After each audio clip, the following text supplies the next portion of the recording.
ஸ்ரீமத்பாகவத மகாபுராணம் மூன்றாவது ஸ்கந்தம் அத்தியாயம் 24.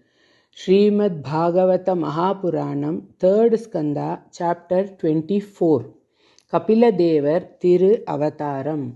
மைத்ரேய உவாச்ச நிர்வேதவாதினீமேவம் மனோர்துஹிதரம் முனிः दयाळु शालिनीमाह शुक्लाभिव्याहृतं स्मरन्. ऋषिरुवाच मां किधो राजपुत्रीतम् आत्मानं प्रत्यनिन्दिते भगवांस्तेक्षरो गर्भम् अधूरात् सम्प्रपत्स्यते.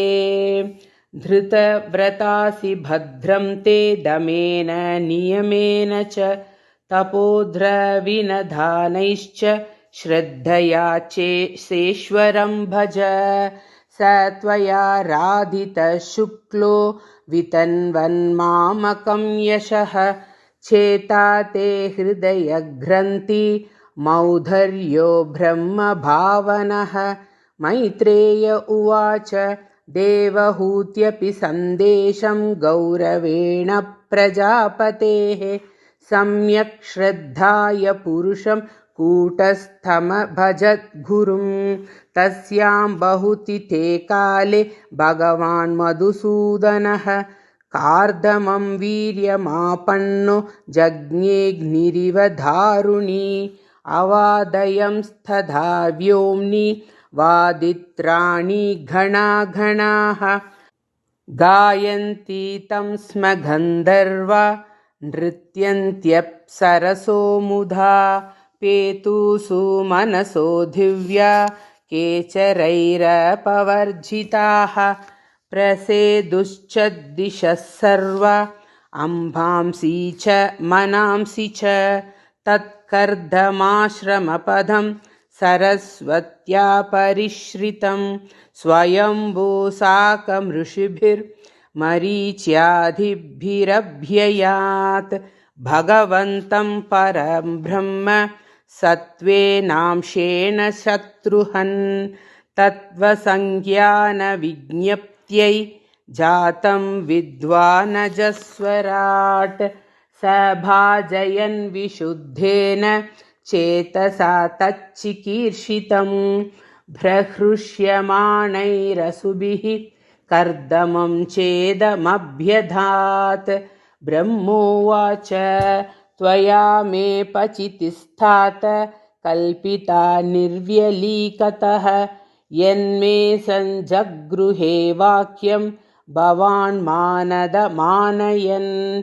एतावत्येव शुश्रूषा कार्या पितरिपुत्रकैः भाडमित्यनुमन्येत गौरवेण गुरोर्वचः. इमा दुहितरः सभ्य तव वत्सः सुमध्यमाः सर्गमेतं प्रभावैश्वैर्ब्रह्मयिष्यन्त्यनेकधा. अतस्त्वमृषिमुख्येभ्यो यथाशीलं यथा रुचि आत्मजा परिदेह्यद्य विस्तृणीहि यशो भुवि.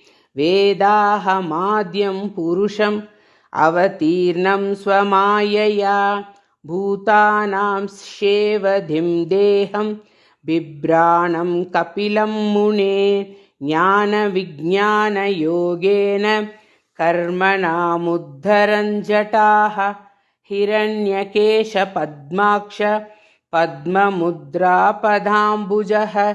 एष मानविते गर्भं प्रविष्टकैडभार्धनः अविद्यासंशयग्रन्थिं छित्त्वा गां विचरिष्यति.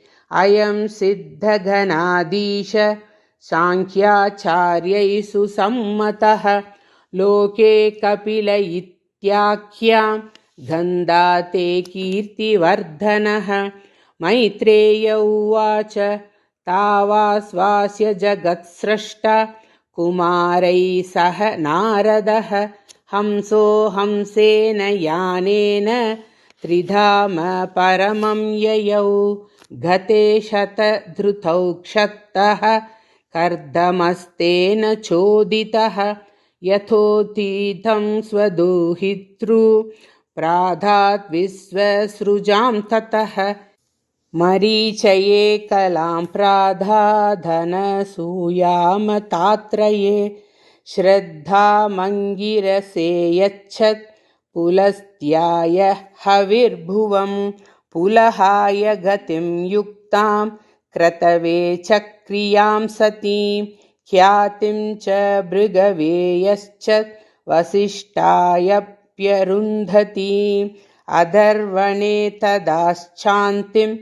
यया यज्ञो वितन्यते विप्रर्षभान् कृतोद्वाहान् साधारान् समलालयत् ततस्तरुषयक्षत्त कृतधारा निमन्त्र्यतं प्रातिष्ठन्नन्दिमापन्ना स्वं स्वमाश्रममण्डलं स चावतीर्णं त्रियुगम् आज्ञाय विबुदर्षभं विविक्त उपसंगम्य प्रणम्य समभाषत अहो पापच्यमानानां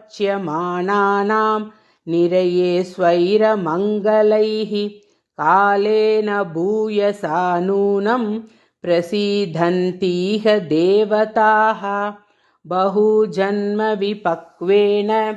सम्यग् योगः समाधिना द्रष्टुं यतन्ते यतयः शून्यागारेषु यत्पदं स एव भगवानद्य हेलनं नगनय्यनः गृहेषु जातो ग्राम्याणां यस्वानां पक्षपोषणः स्वीयं वाक्यं वृतं कर्तुम् अवतीर्णोऽसि मे गृहे चिकीर्षुर्भगवान् ज्ञानं भक्तानामानवर्धनः तान्येव तेभिरूपाणि रूपाणि भगवंस्तव यानि यानि च रोचन्ते स्वजनानामरूपिणः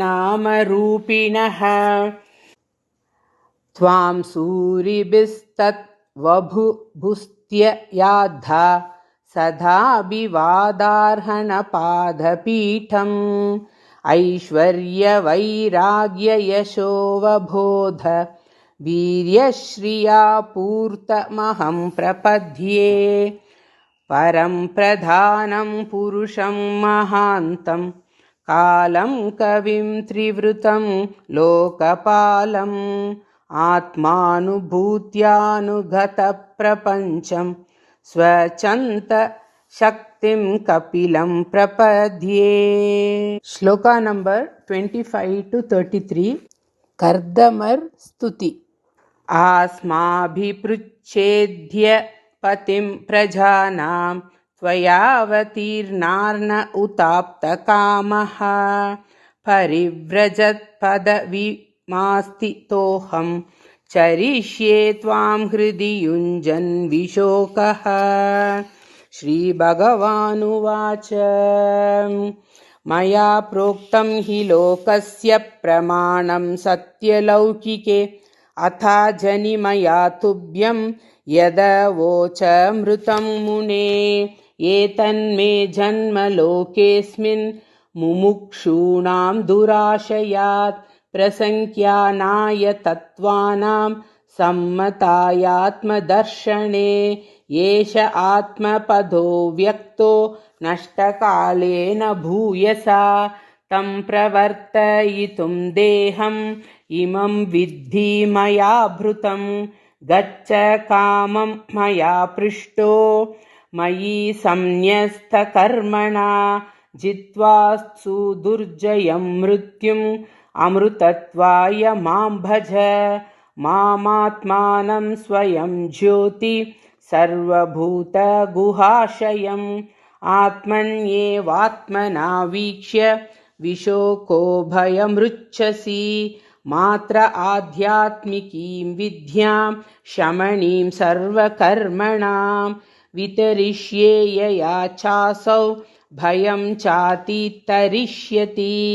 मैत्रेय उवाच एवं समुदितस्तेन कपिलेन प्रजापतिः दक्षिणीकृत्य तं प्रीतो वनमेव जगामः। व्रतं स आस्थितो मौनम् आत्मैकशरणो मुनिः। निस्सङ्गो व्यचरत् शोणीम् अनग्निरनिकेतनः।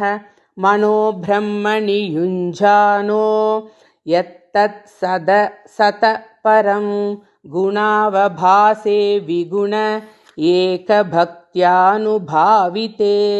निरहङ्कृतिर्निर्ममंश्च निर्द्वन्द्वसमदृक् स्वदृक्। प्रत्यक्प्रशान्तधीर्धीरः प्रशान्तोर्मिरिवोदधिः। वासुदेवे भगवति सर्वज्ञे प्रत्यगात्मनि। परेण भक्तिभावेन लब्धात्मा मुक्तबन्धनः। आत्मानं सर्वभूतेषु भगवन्तम् अवस्थितम्। अपश्यत् सर्वभूतानि भगवत्यपि चात्मनि। इच्छाद्वेषविहीनेन सर्वत्र समचेतसा। भगवद्भक्तियुक्तेन प्राप्ता भागवती गतिः। ஸ்ரீமத்பாகவத மகாபுராணம் 3வது ஸ்கந்தத்தில் 24வது அத்தியாயம் சம்பூர்ணம். கோபிகா ஜீவனஸ்மரணம் கோவிந்தா கோவிந்தா. நாராயண அகில குரு பகவன் நமஸ்தே.